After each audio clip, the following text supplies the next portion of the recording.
آج کی اس کلاس میں مطالعہ کریں گے بچوں ہماری درسی کتاب خیابان اردو کے سبق نمبر 4 کا، جس کا عنوان ہے مادر وطن۔ بچوں یہ ایک نظم ہے جو وطن کی محبت کے اندر لکھی گئی ہے۔ ایک محب وطن وطن کو کس طرح سے دیکھتا ہے، کتنی محبت اپنے وطن سے کرتا ہے اور وطن کے لیے کیا کیا قربانیاں دینے کے لیے تیار رہتا ہے، وہ ساری کی ساری باتیں ہمیں اس نظم کے اندر بتائی گئی ہیں۔ نظم کو سرور جہاں آبادی نے لکھا ہے۔ درگا سہائے آپ کا نام تھا اور سرور آپ کا تخلص تھا۔ جہان آباد سے نسبت کی وجہ سے آپ کا نام جہان آبادی، سرور جہان آبادی کے نام سے جانے اور پہچانے گئے۔ بچوں سبق کو میں نے 3 حصوں میں تقسیم کیا ہے۔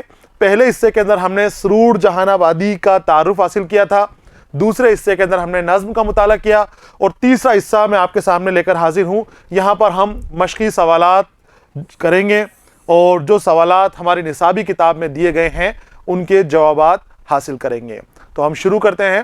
آپ کو بڑے غور سے دیکھنا ہے، ان کو فکر کرنا ہے، سوالوں کے اوپر سوچنا ہے، اور ان کے جوابات جو میں آپ کو بتاؤں وہ آپ اپنی نوٹ بک کے اندر لکھ لیں تاکہ آپ کو آسانی رہے آگے کے لیے۔ سوال نمبر 1 جو ہماری درسی کتاب میں دیا گیا ہے، نصاب میں ہے کہ نظم کے پہلے بند میں شاعر وطن کی کن کن چیزوں کی تعریف کر رہا ہے۔ جو پہلا بند ہے ہماری نظم کا وہ دیکھنا ہے آپ کو، اور اس کو پڑھنا ہے اور بتانا ہے کہ شاعر اس بند کے اندر کن کن چیزوں کی، کن کن اشیاء کی تعریف کر رہا ہے جو ہمارے وطن کے اندر موجود ہیں۔ دیکھیے جواب اس کا۔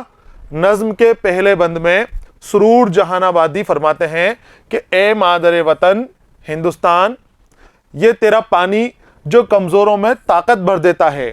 پہلے بند میں پانی کی طاقت کا بیان کر رہے ہیں، پانی کی طاقت کا بارے میں بتا رہے ہیں کہ وطن کا پانی کمزوروں میں، ناپیدوں میں، یا جو کچھ کام نہیں کر سکتے نااہلوں میں طاقت بھرتا ہے۔ تو کمزوروں میں طاقت بھرتا ہے وطن تیرا پانی۔ اور ان خوشگوار ہواؤں کا کیا کہنا، اور جو خوشگوار ہوائیں چلتی ہیں وہ بھی بہت دلکش ہوائیں ہیں۔ ایسا لگتا ہے جیسے عطر میں ڈوبی ہوئی ہوائیں وطن کے اندر چل رہی ہیں۔ وہ وطن کی ہواؤں کی خوشبو اتنی دلکش اور اتنی من کو موہنے والی معلوم دے رہی ہیں۔ اس جاں بخش پانی اور خوشگوار ہواؤں کی بدولت اس زمین پر شیریں اور تراوٹ اور طاقت سے بھرپور پھل اور میوے پیدا ہوتے ہیں۔ تراوٹ سے بھرے ہوئے شاداب میوے کہاں پیدا ہو رہے ہیں؟ وطن کی خاک کے اوپر پیدا ہو رہے ہیں۔ وطن کی تعریفیں کر رہے ہیں پہلے بند کے اندر۔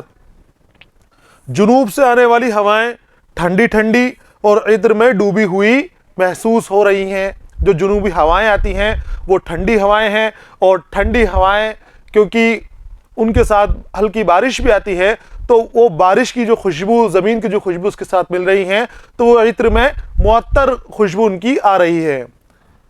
یہ ہوائیں ہرے بھرے لہلہاتے کھیتوں میں اور بھی دلکش نظر آتی ہیں۔ اب جب ہرے کھیت لہلا رہے ہیں، کھلیہان کھڑے ہوئے ہیں، اور ان کے اوپر جب یہ ہوائیں چلتی ہیں تو وہ جو ہلتے ہوئے کھیت کھلیہان ہیں وہ بہت خوبصورت منظر بناتے ہیں۔ ساتھ ہی میدانوں میں دور دور تک پھیلی ہوئی ہری دھوب، جو گھاس ہوتی ہے اپنے آپ اگ جاتی ہے میدانوں میں دھوب، وہ منظر کو اور بھی خوبصورت بناتی ہے۔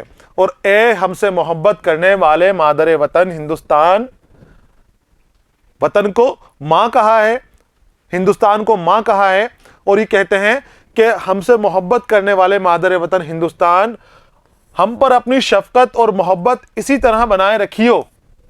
وطن سے دعا کر رہے ہیں، التجا کر رہے ہیں کہ وطن، اے ماں، جو تو نے ہمارے اوپر محبت کا سایہ بنائے رکھا ہوا ہے، جو تو رحم کا سلوک ہمارے ساتھ کرتی ہے، جو تو شفقت ہمارے اوپر رکھتی ہے، شفقت کی نظریں ہمارے اوپر رکھتی ہے، تو یہ تیرا نظر کرم، جو تیری عنایت ہے، یہ ہمیشہ ہمارے اوپر بنائے رکھی ہو۔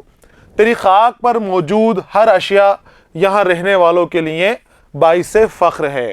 جو تیری خاک کے اوپر جو بھی شے ہے، جو بھی یہاں موجود ہے، وہ ذرہ ذرہ بھی محبان وطن کے لیے، سچے وطن پرست کے لیے اور وطن کے عاشق کے لیے کسی بہت بڑی نعمت سے کم نہیں ہے، اور وہ ان کا شکر گزار بنا رہتا ہے، قدردان ہے ان چیزوں کا۔ تیری سرزمین پر رات کا وقت تو اور بھی دلکش ہو جاتا ہے۔ چاندنی راتوں کی خوبصورتی کس طرح بیان کی جائے۔ رات کے وقت شجر اور پھولوں کے زیور خوشنما معلوم ہوتے ہیں. پھول اتنے سارے لگے ہوئے ہیں کہ وہ زیور کی طرح بنے ہوئے معلوم ہوتے ہیں. درختوں کے اوپر جو پھول آ جاتے ہیں وہ ان کے زیور لگ رہے ہیں, پودوں کے پھول جو ہے ان کے زیور لگ رہے ہیں. تو اس طرح سے لگتا ہے کہ جیسے کسی نے بہت خوبصورتی سے سجاوٹ کی گئی ہے, باریکی سے نقاشی ان کے اوپر کی گئی ہے. تو یہ خوبصورت منظر پہلے بند کے اندر بیان کیا گیا ہے وطن کا, اور وطن کے اوپر ملنے والی ہر شے کی تعریفیں بیان کی گئی ہیں. آگے آتے ہیں سوال نمبر 2 کی جانب. یہ جواب آپ کو لکھ لینا ہے.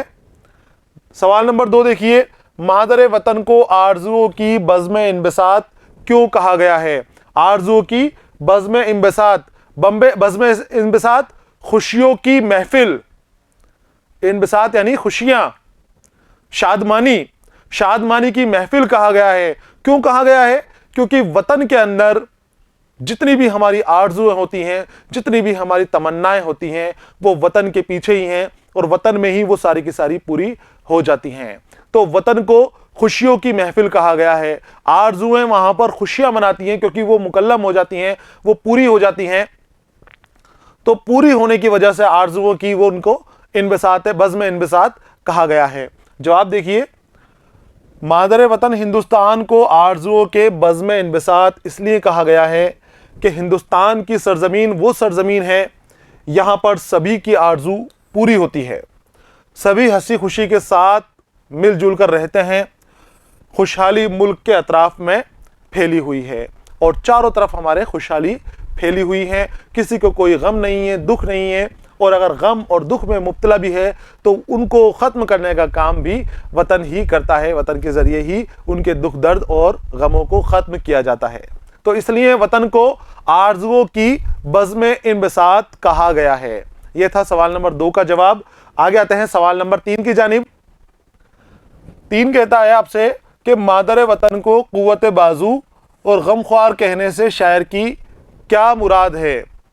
قوت بازو کیوں کہہ رہا ہے, غمخوار کیوں کہہ رہا ہے؟ کیونکہ وطن سے ہی جو اس کے نوجوان ہیں, جو اس کی حفاظت کرنے والے ہیں, ان کو حوصلہ اور ہمت ملتی ہے, ان کو طاقت ملتی ہے, حوصلہ ملتا ہے کہ جہاں چاہے وہاں جا کر دشمن سے لڑ جائیں, جیسے دشمن کا مقابلہ کرنا چاہیں ویسے کر لیں, کیونکہ وطن ان کی حفاظت کرتا ہے. وطن کی ایسی سرزمین مہیا ہے کہ جو محافظ بنی ہوئی ہے ہمارے نوجوانوں کی. تو مادر وطن کو قوت بازو اور غمخوار کہا گیا ہے کیونکہ یہ غموں کو کم بھی کر دیتی ہے. جو مادر وطن ہے وہ جو ہمیں غم ملے ہوئے ہیں, دکھ ملے ہوئے ہیں, ان کو کم کرنے کا کام بھی انجام دیتی ہے. غمخوار یعنی غم کو ختم کرنے والا, کھا جانے والا, غم کو فنا کر دینے والا. جواب دیکھیے اس کا, مادر وطن کو قوت بازو اور غمخوار کہنے سے شاعر کی مراد ہے کہ انسان کو خود کے وطن میں موجود ہونے بھر سے ہی سکون مل جاتا ہے. اگر آپ وطن سے باہر ہو, غیر ملک کے اندر ہو, تو ساری خوشیاں ملنے کے بعد بھی آپ خوش نہیں رہو گے, آپ کو کوئی نہ کوئی پریشانی وہاں حاصل ہوتی رہے گی. لیکن آپ اگر وطن کے اندر ہو تو ایک ذہنی سکون ملتا ہے, ایک اطمینان رہتا ہے کہ جو بھی ہوگا, جیسی بھی پریشانی ہوگی اس سے نمٹ لیا جائے گا, ان کا حل نکال لیا جائے گا, ان غم سے نکل لیا جائے گا. سب سے بڑی بات یہ ہے کہ ہم وطن کے اندر ہیں, خود کے وطن کے اندر رہ رہے ہیں. تو وہ ذہنی سکون اور اطمینان ہی ہمارے دکھ درد اور غموں کو دور کر دیتا ہے. اگر وہ غیر ملک کے اندر ہو تو وہ پریشان رہتا ہے, گھبراہٹ اور بے چینی میں مبتلا رہتا ہے. لیکن وطن میں آتے ہی اسے حوصلہ مل جاتا ہے, طاقت مل جاتی ہے, اور وطن میں اس کے غم دور ہو جاتے ہیں. وطن غموں کا غمخوار ہے. آگے اگلے سوال کی طرف آتے ہیں. سوال نمبر 4, شاعر کو وطن کا جلوہ کہاں کہاں نظر آتا ہے؟